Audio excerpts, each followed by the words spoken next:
Get ready for the dictation on the count of 3, 2, 1, start. I am very happy to have this opportunity to meet you. Great responsibility rests on the shoulders of our civil services. Ours is a large country characterized by great diversity, great complexity, and the unity and integrity of India has to be the primary concern of all those involved in processes of governance. This does not mean that we should lose sight of the peculiar circumstances in which your respective states may be placed. I think ours is a unique administrative setup.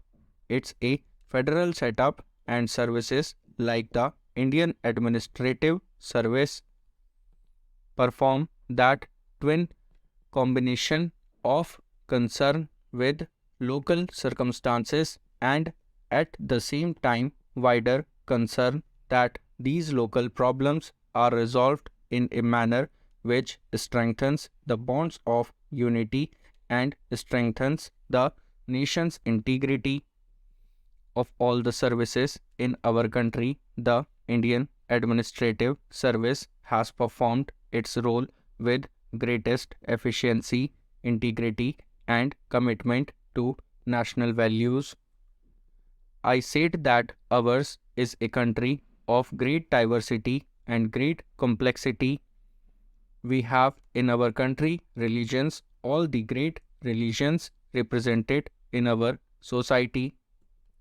We have also large number of groups of people who are underprivileged and who have been discriminated against for centuries, and when the Constitution of India was being drawn up, the founding fathers of our republic took it upon themselves to make up for those centuries of inequity of by giving them a privileged position when it comes to admission to civil services are concerned, when it comes to giving them a share of processes of governance through participation in the state's legislatures and parliament.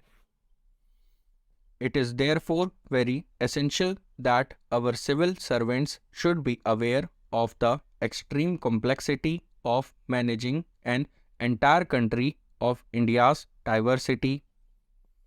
I would therefore urge all of you that though you must specialize acquiring a deep understanding of the problem faced by your respective states, you must also dwell deep into the whole process of nation building in a country of India's size, India's diversity, and India's complexity. I would also say that we are living in a world where human knowledge is growing at an unprecedented pace. Therefore, your stint at the academy cannot and should not involve an end of the thirst for acquisition of knowledge. I think our training modules suggest that life has to be one of continuous process. Our country has been growing at a handsome rate in the last 15 years, even since the reform program was launched. Our growth rate has averaged above 6 to 6.5%. In recent years, we have improved upon that performance. Our growth rate is now around 7.5 to 8%, and we can increase this growth rate, and we need that growth because it is only in a rapidly expanding economy that we can find meaningful solutions to the problems of acute poverty, deprivation, which still characterizes many parts of our country.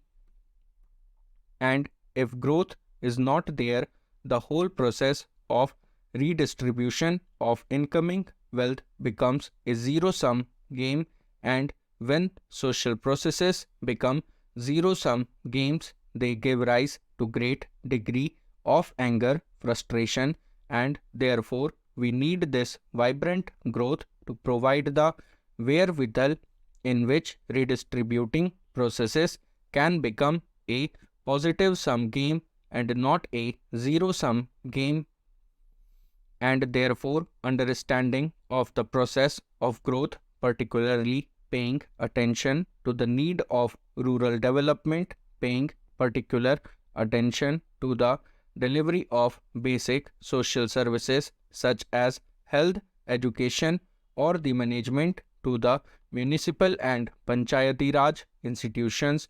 All these are integral to our understanding of the processes of growth, processes of change, and I sincerely hope that you will take permanent interest in all these processes of nation building.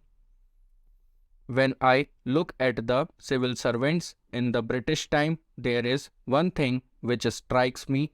Many of them, although they came to our country from far away, distant land, many of them spent lot of time in understanding the sociology and economics of how India's rural dynamic works.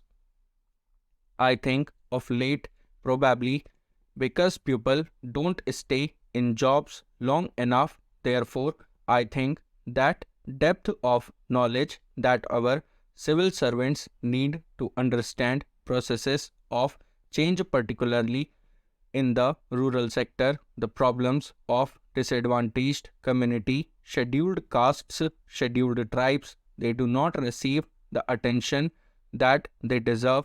That's why you have tensions in rural India, the Naxalite problems. These are problems which have several dimensions. A law and order dimension is important, and no state can really neglect the enforcement of law and order and also enforcement of the rule of law in our country. But you must also recognize that there are, I think, underlying tensions arising out of the fact that not all sections of our society get an equitable share or the benefit of growth, benefits of development, and therefore I think you have to pay particular attention to being the custodians of the well being of the weaker sections.